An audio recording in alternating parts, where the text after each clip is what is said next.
सच बताएं, हम अपने लिए नहीं कर रहे हैं, हम केवल आपके लिए कर रहे हैं कि आपकी बेटी साक्षी ना हो जाए। हम इसलिए कर रहे हैं कि अब हमारे मंदिरों पर सोमनाथ जैसा कभी दोबारा हमला ना हो।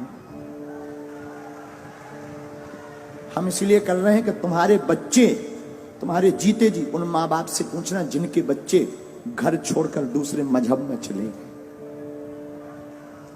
जिनकी बेटियां घर से भाग गईं, कश्मीरी पंडितों को भगा दिया। यहीं दिल्ली में यमुना के पास पाकिस्तानी हिंदू हैं शरणार्थी, उनको रहने के लिए निवास नहीं है, लाइट नहीं है। उनके पास जब जाओ और पूछो कि वहां पाकिस्तान में क्या हाल था, उनकी बेटियों को, छोटी छोटी बच्चियों को उठा लिया गया। 13-13 साल की बच्ची को उठा ले गए।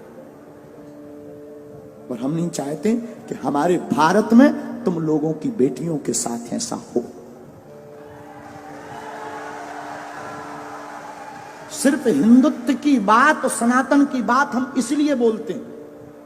क्षमा करना, जो पुलिस में भी है उनके ऊपर भी कितने हमले कहां कहां नहीं हुए, बंगाल में। हम नहीं चाहते कि लौटकर हमारे राष्ट्र के इन सिपाहियों के ऊपर कोई उंगली उठाए। इसीलिए हम हिंदुत्व की बात करते हैं, इसीलिए हम सनातन की बात। हमें कोई शौक नहीं चढ़ा है, ना हमें यश पाना है, ना हमें सम्मान, ना हमारी कोई पार्टी है कि हमें राजनीति करनी है। हमें कौन सी राजनीति करनी है? हम तो तुम्हारे लिए बोल रहे, तुम्हारी आने वाली पीढ़ी के लिए बोल रहे, तुम्हारे लिए जी रहे। वरना हमारा दरबार अच्छा खासा चल रहा है, दरबार में कोई कमी नहीं। हम तो प्रोफेशनली लाइफ जी लेंगे, ज्यादा परेशान होंगे, प्रोफेशनली लाइफ जी लेंगे, अपना दरबार लगाएंगे, बस अपने आराम से रहेंगे, न लेने माधव का न देना माधव का। लेकिन क्या इससे राष्ट्र का भला होगा? नहीं होगा। हम तुम्हारे लिए जी रहे हैं। इस वीडियो को जरूर तुमसे प्रार्थना है कि तुम्हारे अंदर अगर जमीर है, जागो। हम ये नहीं कहते तुम सपोर्ट करो हमारा, तुम्हें जहां जो करना वो करो, लेकिन हां, बात जब सनातन की आ जाए तो प्लीज चुप मत बैठना।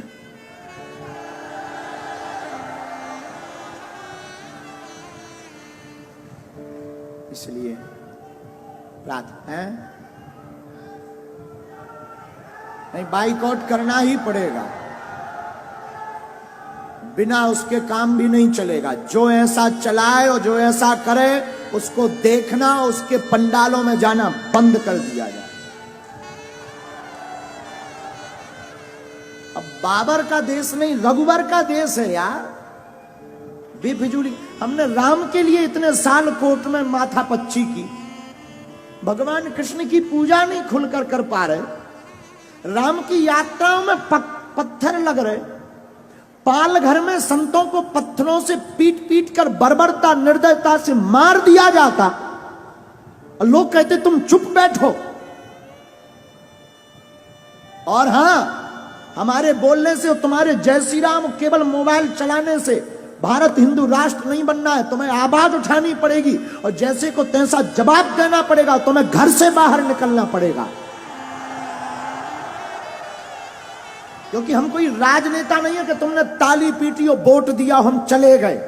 हम सनातन के सिपाही हैं। जब तक तुम्हारे अंदर जुनून और जोश नहीं भर देंगे, जब तक तुम्हें सड़कों पर तूफान, मंदिरों में भीड़, सड़कों पर तूफान चाहिए, हमें राम राज्य से भरा हिंदुस्तान चाहिए। और आज तुम जवाब नहीं दोगे, कल तुम्हारी कोई नहीं सुनेगा। 5-6 प्रदेश में हिंदू अल्पसंख्यक हो गए, यूपी में भी हो जाओ, भारत में भी हो जाओ। तो अगर नहीं ऐसा चाहते हो तो आओ, चाहते हो तो ठीक है, तुम्हारी इच्छा। हम तो बोल सकते हैं, नहीं चाहते हो, तुम्हारे अंदर जमीर है। हमारे पूर्वजों ने राम के लिए अपने प्राण त्यागे हैं। भारत के लोगों, तुम्हारे पूर्वजों ने संस्कृति और संस्कार और भारत को बचाने के लिए बलिदानियां दी हैं।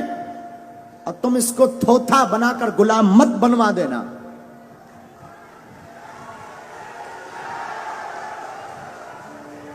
दूसरी बात, भारत में 80% सनातन हिंदू रहता है, 20% अन्य मजहब के, और 20% जब अन्य मजहब के हैं वो तुम्हारा ये हाल है कि तुम अपनी बात नहीं बोल पा रहे। जिस दिन तुम 50% से नीचे आ जाओगे घरों में नहीं रह पाओगे।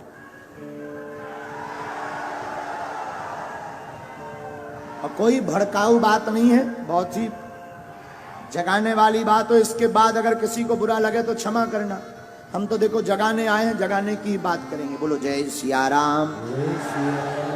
तो कौन कौन तैयार है ऐसे लोगों को जवाब देने के लिए? ऐसी खबर जो भी चला रहा है, कौन कौन जवाब देगा आज ही? पक्का? पक्का? चलो देखते हैं।